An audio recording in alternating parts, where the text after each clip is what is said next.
Welcome, everybody. Thanks for joining us today. My name is Ethan Knight, and I work with Western Water Assessment here at the University of Colorado Boulder. In today's webinar, we will learn more about local fire risk reduction planning and water quality planning in the face of wildfire risk. Before we get started, I want to share a bit about Western Water Assessment for those of you who have not worked with us in the past. Western Water Assessment is an applied research program that addresses societal vulnerabilities to climate variability and climate change, particularly those related to water resources. We are based at the University of Colorado Boulder, University of Utah, and the University of Wyoming, and we work across the Intermountain West, or Colorado, Utah, and Wyoming. Western Water Assessment is one of 11 teams in the NOAA Regional Integrated Sciences and Assessments, or RISA program. Our speakers today are WWA-supported graduate students, Natalie Bennett and Carli Brucker.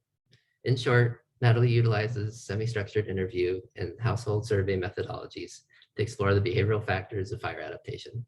Her work focuses on both community-level dynamics and individual socio-psychological factors that enable effective risk management and support the growth of fire-adapted communities in the Colorado wildland-urban interface. Carli works with laboratory-scale simulation apparatuses to basin-scale models developed with machine learning techniques, and is completing a multi-scale analysis of burn effects on runoff, sediment, dissolved organic matter, and nitrogen. This will help water managers prepare for and mitigate wildfire effects as they become an increasing threat. The presentation today will be recorded and last about 40 minutes, followed by a Q&A.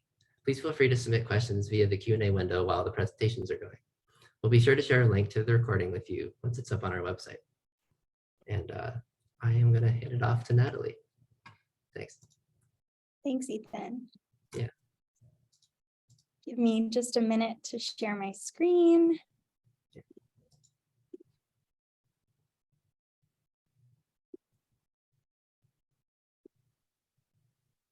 All right, can everyone see my first slide? Yeah. Great, I'll go ahead and get started. As Ethan mentioned, my name is Natalie. I am a PhD student in the Environmental Studies Department here at CU Boulder. And today I'm going to be talking about a couple different projects that I've been working on using behavioral science to understand how we can build fire-adapted communities throughout Colorado. So just to start off with a little bit of background, we know that fires are increasing in frequency, intensity, and severity across the American West. This graphic here is showing burn acreage of fires in the state of Colorado specifically, and you can see how acreage has really been increasing over time. Particularly the year of 2020 was an especially bad fire season for the state. Half of all Colorado residents are now living in areas that are considered at risk from wildfire, which is nearly a 50% increase from 10 years ago. And this increase is really due to a couple of different factors. The first being increasingly hot and dry conditions due to climate change. The second, the migration of more individuals living in these at-risk areas that are known as the wildland-urban interface. And then finally, past policies of fire suppression that have led to a buildup of burnable fuels. Relatedly, wildfire-related losses and costs are rising. So you can see from this figure that there's been a really dramatic increase in total area burned across the US over the last few decades, and also that federal suppression spending is really increasing. This is important to consider because the US government is having to spend more and more money suppressing these large, high-intensity, unmanageable fires, and that's just not really sustainable financially long-term.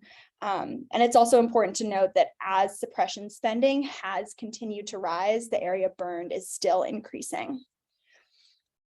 And then finally, projections indicate that these trends will continue. This figure is from the NOAA State Climate Summary for the state of Colorado, looking at temperature, which is again one of those climate-related factors leading to this increase. And you can see under both a lower and higher emission scenario, those temperature increases are projected to continue. So all of these things that are happening have led to this realization that communities in the wildland-urban interface across the West really need to learn how to coexist with the reality of wildfire in a safe way and build what are called fire-adapted communities. So these are human communities consisting of informed and prepared citizens that are both collaboratively planning and taking action to safely coexist with fire.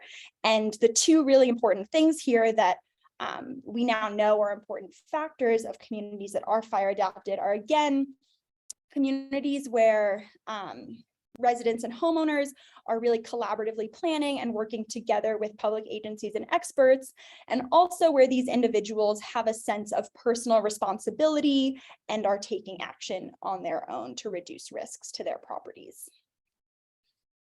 So what does this look like?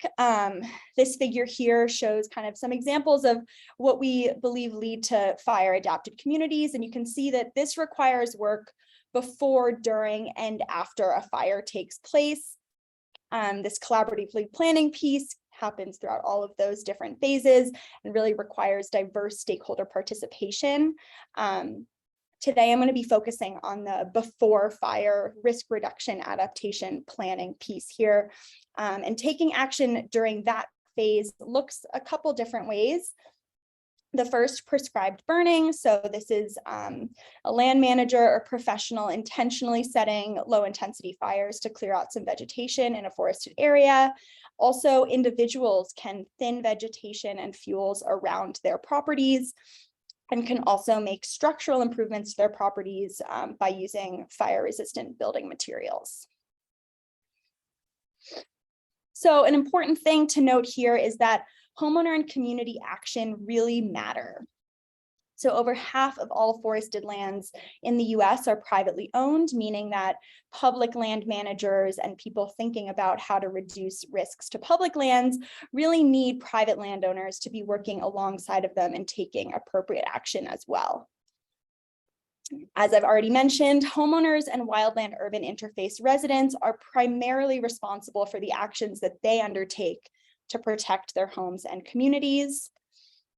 And in fact, we found that minimizing losses from a wildfire really means reducing the ignitability of houses themselves and the vegetation immediately surrounding them. So we found that more so than landscape level factors such as topography or vegetation, the characteristics of your house and the couple hundred feet around your house really significantly predict whether or not your house will survive a fire. So the takeaway here is that individuals and communities have both a lot of responsibility and a lot of agency in this work. Also, socio-psychological factors can drive and inhibit action by individuals and communities. So when we think about this, there's community-based factors and then also more individual cognitive factors. There have been a lot of different things that have been brought up in the literature. I'm just going to touch on a couple here. When we think about community-based factors, interactions and relationships with neighbors have been found to be really important, kind of in creating social norms around fire adaptation and action. Also, trust in public officials is found to be really important, and again, fostering and facilitating that collaboration. And finally, the presence of strong community organizations that can really act as a disseminator of information and a convener of different stakeholders. And then additionally, in terms of these individual factors, one that's been found to be really important is risk perception and how closely one's perception of what the risk to their area is aligns with actual risk. And then also self-efficacy and the perceived efficacy of an individual of taking on action for their property and their land. So all of this brings me to the first project that I'm going to be talking about today, which is investigating the role of community wildfire protection plans in building fire-adapted communities in Colorado. This project was my master's thesis, and it was supported by Western Water Assessment.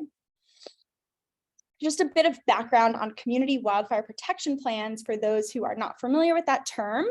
These were a component of the Healthy Forest Restoration Act of 2003, and they were really created to encourage community responsibility and participation in risk reduction and collaboration between communities and public officials.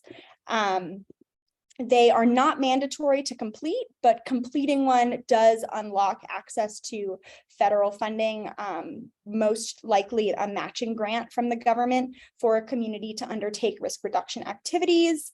And they are really broadly defined in the legislation. They only have 3 requirements. The first, that they be put together in a collaborative fashion. The second, that they outline areas to undertake fuels reduction work. And the third, that they recommend specific community actions that individuals can undertake. So understandably, because of this loose definition in the Act, there's been a ton of variability in these plans and how they've been developed in terms of authorship, structure, and content. And a lot of questions have remained about how different types of plans succeed and endure in these communities over time. So going back to my project, I had a couple different research questions here. One, what were the characteristics of CWPPs that were successful in building fire-adapted communities? 2, more generally, what role have these plans played in building fire-adapted communities in Colorado over time? And then 3, what other factors are driving and inhibiting local adaptive capacity in action? So to understand these questions, I selected 9 case study communities within 3 Colorado counties, La Plata, El Paso, and Jefferson counties. You can see on this map. I selected communities that had plans that were completed around 2011, so 10 years before I was collecting data, and with a mix of plan authorship types. So in each county, I selected one plan that was led by a public official, one that was led by an individual within the community itself, and one led by an outside consulting agency. And I conducted semi-structured interviews with public officials, external experts, and community members. So what did we find? We found that CWPPs are beneficial to a very specific type of community. First, communities that have a lot of adjacent land that's owned by different entities, either public or private. CWPPs were really helpful in bringing all the different relevant stakeholders to the table in these communities to talk about how to align their planning and land management efforts. Alternatively, CWPPs were also really useful in communities that already had some baseline level of adaptive capacity. We're already a fire adapted community in some way, whether that is having adequate funding and resources to put up to be matched by the government in a matching grant, whether that's having an active community champion who can take on the role of writing and leading the development of this plan. They really benefited those communities who already had some adaptive capacity to bring to the table. I found that for communities that maybe didn't fit this description, CWPP alternatives started to emerge. So a number of communities that were more at the entry-level 101 phase with their fire adaptation planning found a CWPP to be a little burdensome for them and were pivoting towards alternative options that were a little more tailored to their needs, took less time to complete, and were a little bit more, again, suited to that entry-level community.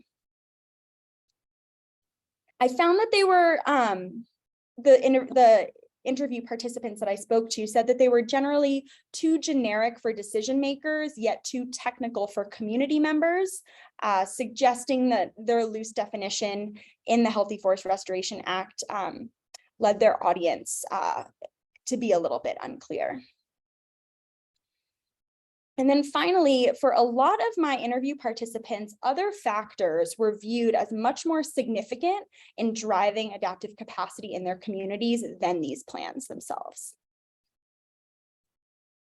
So to briefly touch on what some of those other drivers and also barriers in these communities were, in nearly all of my case study communities, experience of a past wildfire event really got people's attention, raised awareness of risk, and led to increased action. Also, the presence of community champions who were able to help get their neighbors on board and serve as disseminators of information was really helpful. Interestingly, I found that more than technical skills, personality traits of these individuals were found to be the most significant.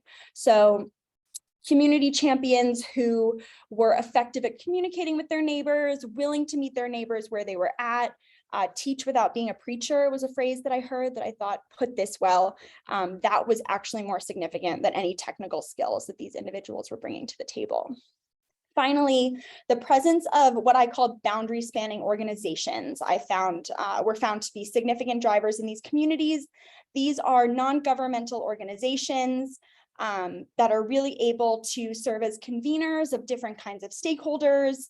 They organize community events, train community champions, conduct home assessments, and some even provide funding. These organizations were brought up to me also in the context of the fact that a lot of the government organizations in these communities are having budget cuts and limited capacities to engage with these communities and in the development of these plans. So these boundary spanning organizations were really stepping in to fill that gap. Then in terms of barriers, I'll just touch on a couple here. First, vegetation preferences.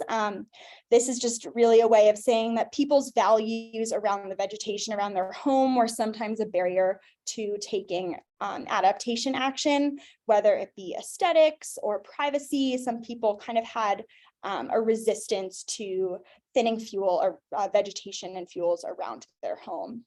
Also, part-time and absentee owners of homes were pretty common in my case study communities.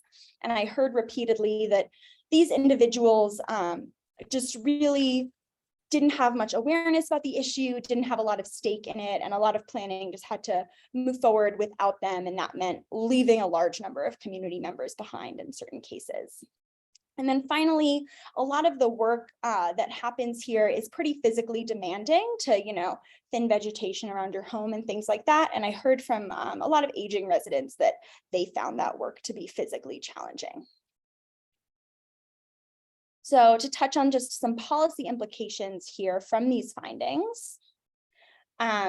So again, I went into this project really wanting to understand the characteristics of the plans that led to fire adapted communities, but I found that in fact, it was maybe the characteristics of the communities that mattered more than the characteristics of the plans themselves in determining whether or not a CWPP would be successful in that community. This really emphasizes the importance of flexibility in adaptation planning and in understanding community context. CWPPs I found were really not a one-size-fits-all solution work for certain communities, but for others, they really needed to develop their own alternatives that better met their needs.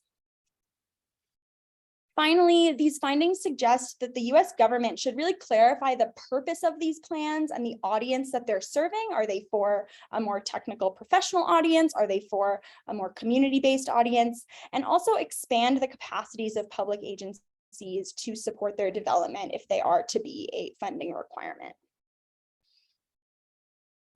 Now I'm just going to briefly touch on my second project. This one is currently underway and I don't have any results or data to share yet, but this is looking specifically at the city of Boulder, assessing household wildfire risk and preparedness and looking at some of those more individual cognitive factors that I mentioned earlier.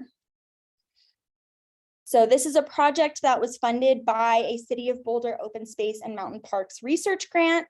And we're taking a two-pronged approach here with data collection. The first is a household survey that assesses those individual behavioral factors, attitudes, perception, actions that they've undertaken when it comes to fire risk management.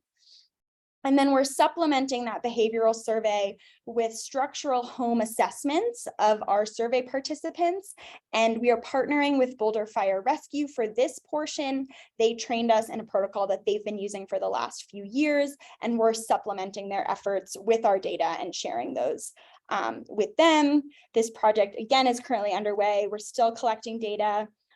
You can see from this map on the right, it's a little small, but We're taking a multi-level modeling approach here. So we have 9 different neighborhoods. We're going to be comparing our results within and between these areas. And you can see from this map that we're really focusing on communities on the western part of town, kind of adjacent to the foothills and the Flatirons, and that we're looking at households that are really abutting open space lands, because the Open Space and Mountain Parks Department is particularly interested in understanding the perceptions and attitudes of homeowners whose lands are really adjacent to theirs, so that they can better understand how to work with these communities and individuals. And that is everything. I'll open it up for questions now, or we can wait until after Carli's talk. Thank you. Great, thank you, Natalie. All right, Carli, you can go next. There's no questions so far, so. Okay, great.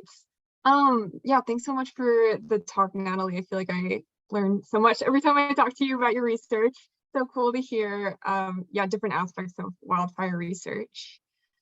Okay, let me share my screen really quickly. Oops, sneak peek ahead.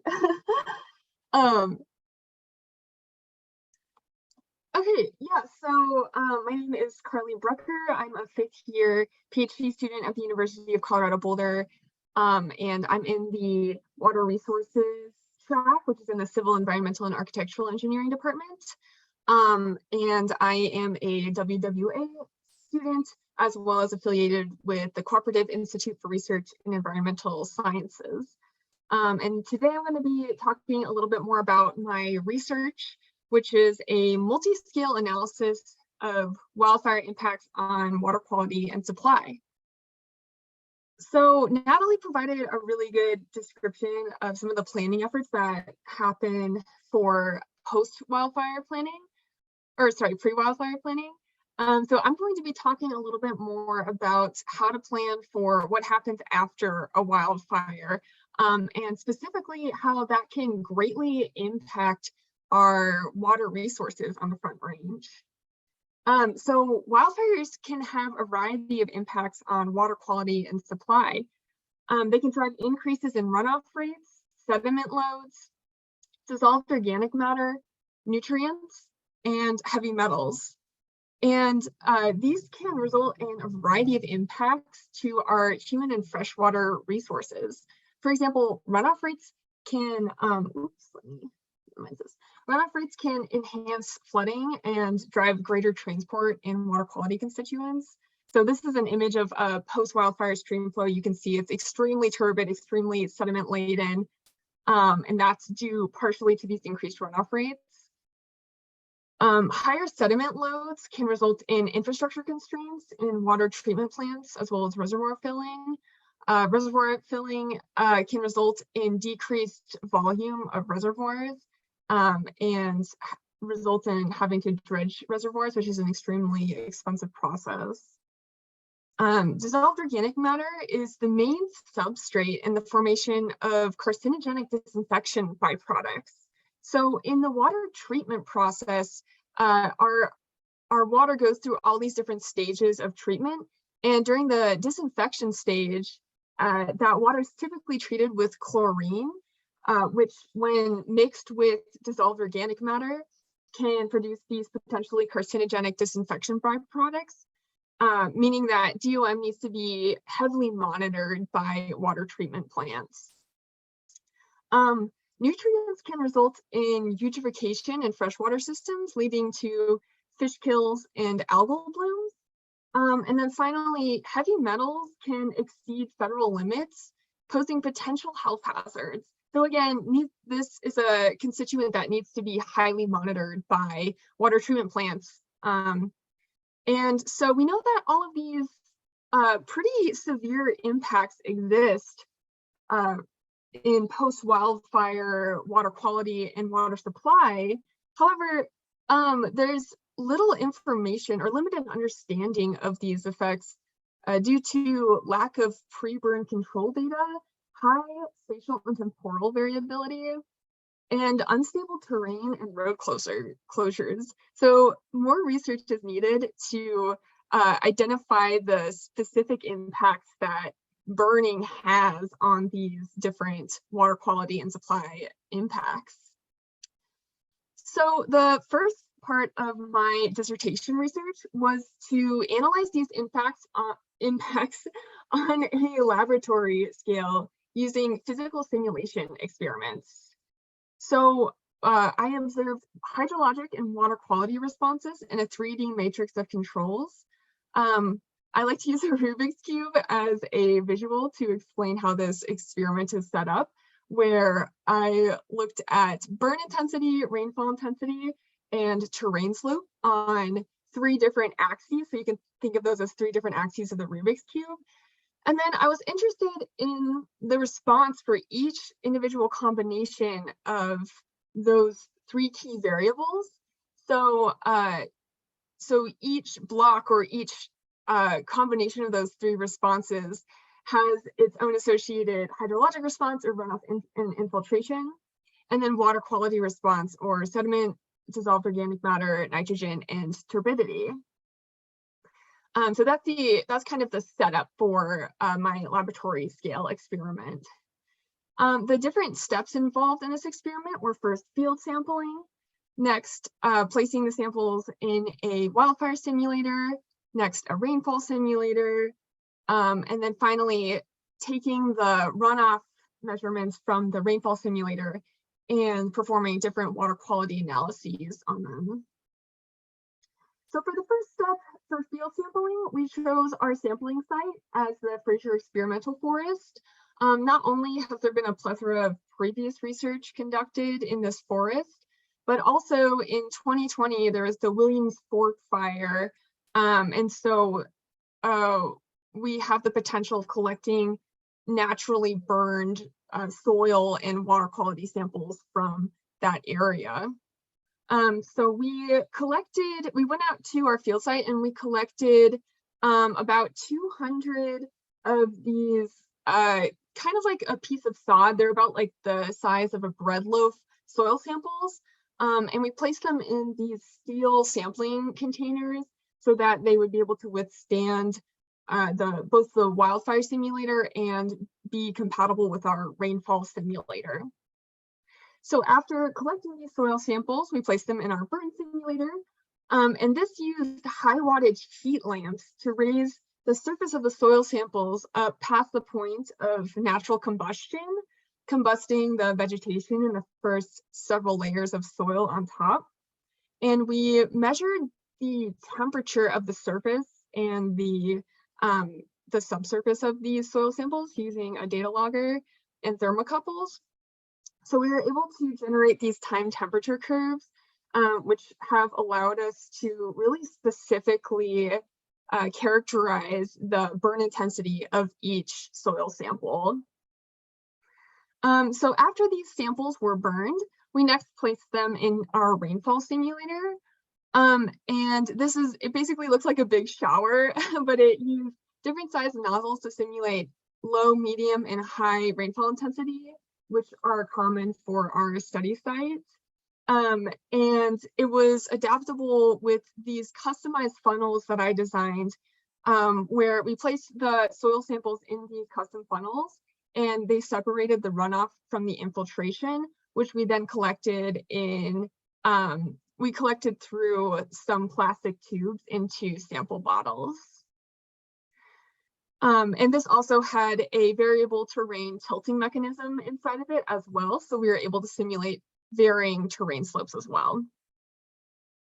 So the next step in the process was to take those runoff samples and complete varying water quality analyses. So first we filtered the samples using a vacuum pump and collected the sediment measurements. Next, we took those filtered samples and we tested them for total dissolved nitrogen and total dissolved carbon, and other constituents or other analyses as well, including pH and turbidity. So in all, we tested and analyzed 181 soil samples, over 1,000 runoff samples, and about 500 water quality samples. So it was a very, very big effort to test all of these samples to make sure that we had a high enough sample number to be pretty confident about our results. And of course, I couldn't have done it without some amazing undergraduate researchers and lab mates who really put in a ton of effort into this project. Our results were then compared to going back to the beginning of this section, the key experimental factors.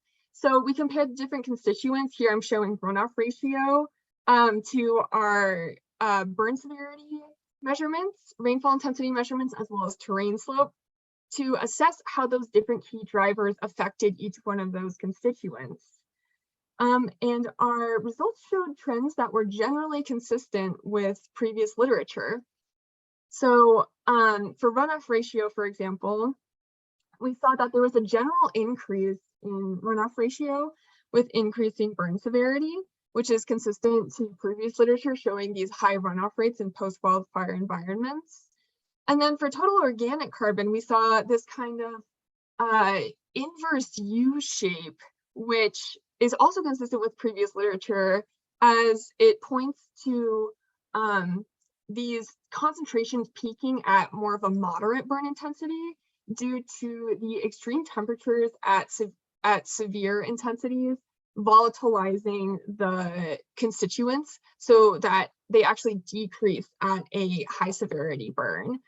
So that was very exciting to see that we were getting some pretty cool results from this experiment. So this experiment allowed us to have a really controlled look at how burning affects hydrology and water quality on a small scale. But ultimately, what's needed for significant post-wildfire water quality predictions is basin scale analyses. So the next step in my dissertation research is to first identify post-wildfire water quality signals using empirical data sets. So what I'm attempting to do is to input a variety of predictor variables. So for example, burn severity, stream flow, elevation, vegetation, and climatic data, and most importantly, empirical water quality data, and see if I can overlay these data and run them in simple statistical and machine learning models to then produce predicted post-fire water quality response. So I'm hoping to see a strong signal of post-wildfire water quality produced in burned basins. But the first step in this process is to identify basins which have the appropriate data available. So I am first overlaying the different data sets to assess the physical and temporal proximity of these different data. So first I have watershed delineations. Next, I've overlaid stream gauge locations. Next, I have the wildfire perimeters, and this is just showing an example of just Colorado for now. And then finally, I have overlaid water quality stations. And so I'm attempting to do this for basins across the US West to assess which basins have both that physical proximity as well as temporal proximity, aka ensuring that the water quality data spans the wildfire events as well as the stream gauge data. So running this analysis for the entire US West, I have identified around 1,000 water quality monitoring stations as potential modeling sites. So the next steps in this are to look at the individual strength of the post-wildfire, I don't know if I'm supposed to look at the Q&A or not. To look at the strength of the post-wildfire water quality response at each site through machine learning, and identify if these empirical data sets have the strength in data to be able to create these post-wildfire water quality predictions. And that is the end of my talk. I think I went a little short there. But yeah, I guess we'll open things up for questions now. Great. Thank you both so much for your presentations. They were great. Looks like we have a couple questions already, so I'll just get going on the Q&A. So a couple questions for Natalie. It says, interesting that you found that the plans weren't great for decision makers or community members. In your opinion, which audience would be best to target if they chose one? Great question. Yeah, I don't think it's a problem for the plans to not be helpful to either of those audiences. I think it's a problem that they're not helpful for both. I think given the fact that these plans are really about increasing homeowner responsibility and agency, they were actually a later addition to the Healthy Forest Restoration Act after there was some criticism that the act wasn't doing enough to really put responsibility and action in the hands of individual homeowners. Given that, I think having it be tailored to more of a non-scientific homeowner audience would be what I would recommend. Great. Awesome. And the second question is, do you have any ideas or thoughts about how communities with high levels of second homes that might be less invested can still take community level action? Another great question. I talked to so many professionals working in these areas and repeatedly heard that this is the biggest barrier to their work. And if anyone can find like a silver bullet solution to this, that would be huge for these communities. I think it's a trade-off between trying to put in the extensive effort required to raise awareness and engagement among absentee and part-time homeowners versus working with the engaged people that you have and just kind of leaving everyone else behind. And I think that kind of has to be an individual decision that has to happen on a community by community basis, given just numbers and engagement and other factors. Great, thanks.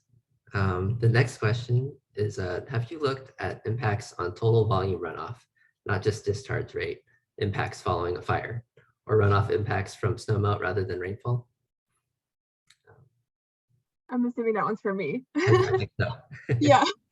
So sorry, the question was on total volume impacts, not just runoff rate? Yeah, impacts on total volume runoff, yeah, following a fire.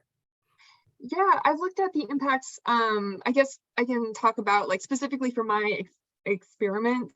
I have seen like an increase in the total runoff produced in more high severity burns. In terms of literature for like case studies or basin scale burns, in terms of higher volume of runoff, I would have to double check, but I think that studies have shown that there is a higher volume of runoff in addition, but the biggest effect that previous literature has shown are these like really flashy runoff rates, and the kind of killer combination is the post-burn areas and then flashy thunderstorms that happen afterwards. I think over the summer, everyone was really concerned about the Grizzly Peak burn scar, because I think that's like really close to I-70 in Colorado. And so folks were really anticipating this huge, all of these flash floods due to that burn scar.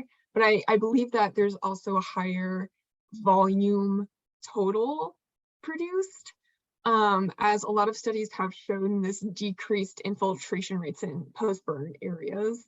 In terms of how that interacts with snowmelt, I haven't really read any papers that look at specifically that, but that'd be super interesting to see how those two things interact. Thank you. Let's see. This question's for you, Carli. What's the status on the possibility of using machine learning to calculate water quality post-fire? I am in the very early stages of that project. So I wish I had some cool results to show for that. As I mentioned in my presentation, I'm in the stages of first identifying if there are basins where I can run varying machine learning techniques on them to try to produce these predictions. What I'm running into is just a very sparse amount of empirical water quality data. So I'm using this EPA database, which is a conglomeration of a bunch of different databases. But ultimately, a lot of these water quality measurements are folks just going out into the field, collecting measurements, and the period of when those measurements are taken is very different, depending on the site and the measurement and a lot of different factors. And so sometimes there will be sites that are really data rich and I'll have a lot of water quality measurements at like a daily rate. And then some sites are very sporadic, like a monthly rate. So right now I'm trying to identify sites where there's a significant burn impact. So at least, maybe 5 to 7% of the immediate watershed around that water quality station has had a burn effect, in conjunction with those really data rich water quality monitoring sites. And so far, I haven't had a ton of luck with finding that perfect combination, but I'm going to continue to comb through different basins in the West and start with performing some simple linear regressions or multiple linear regressions, and some other simple statistical methods to try to identify if there's any sort of post-wildfire water quality signal. Great, thank you. This one's for you, Natalie.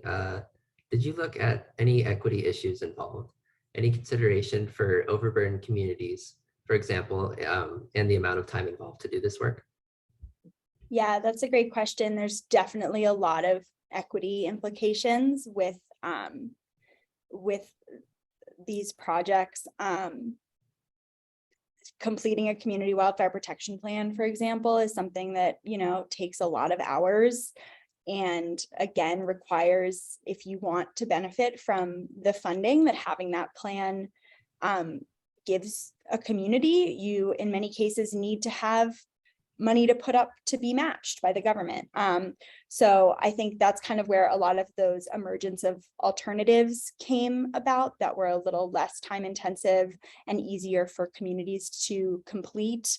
I think there's a lot of interesting gender implications in this, because the vast majority of the community champions that I spoke to who were, single-handedly leading the efforts to write these plans and engage their communities were women who were typically, a little bit older and were coming from a traditional nuclear family dynamic where they had a spouse who was working and they were kind of staying at home doing a lot of unpaid household labor that turned into a lot of unpaid labor for their communities. And as we see kind of that nuclear family dynamic shifting, I think it'll be interesting to see how that affects these dynamics as well. Great. Let's see. I assume this one's for you too, Natalie. Are home insurance companies involved in the effort to make homes more resilient to wildfire? Yes, definitely. I think from what I've seen, a lot of homeowners maybe aren't super familiar with the things that they could be talking to their home insurance companies about. Another issue here is that we're seeing a lot of extreme weather conditions due to climate change. So the Marshall Fire, for example, was a grass fire near Boulder that became very high intensity, destroyed a large number of homes. It was in December. We just had a really dry period of time and 100-mile-an-hour winds that day. And the vast majority of homes that were damaged or destroyed in that event did not have fire insurance because they were not in an area that was considered to be at risk. So I think there's a lot of changing dynamics and conversations happening right now around home insurance and fire, and it's a pretty evolving landscape for sure. Yeah, definitely. Thank you. Carli, is there anywhere we can access the data from the wildfire runoff simulator? I can send it to you. I'm working on publishing that like a manuscript about that project right now, and I'll likely include the data in the supplementary information, but if you want it in the near future, I'm happy to share it. Awesome. If you don't mind, maybe you could both share your emails in the chat, actually. Yeah. I was planning to do that at the end, but that'd be good for that. Thank you. And looks like we have one more question. Following a fire, is there an AF number calculating the amount of drinking water loss to PFAS contamination? I'm familiar with, did you say an AF number? Yeah, I'm not sure what it is either. Yeah, But, I'm unfamiliar with that term.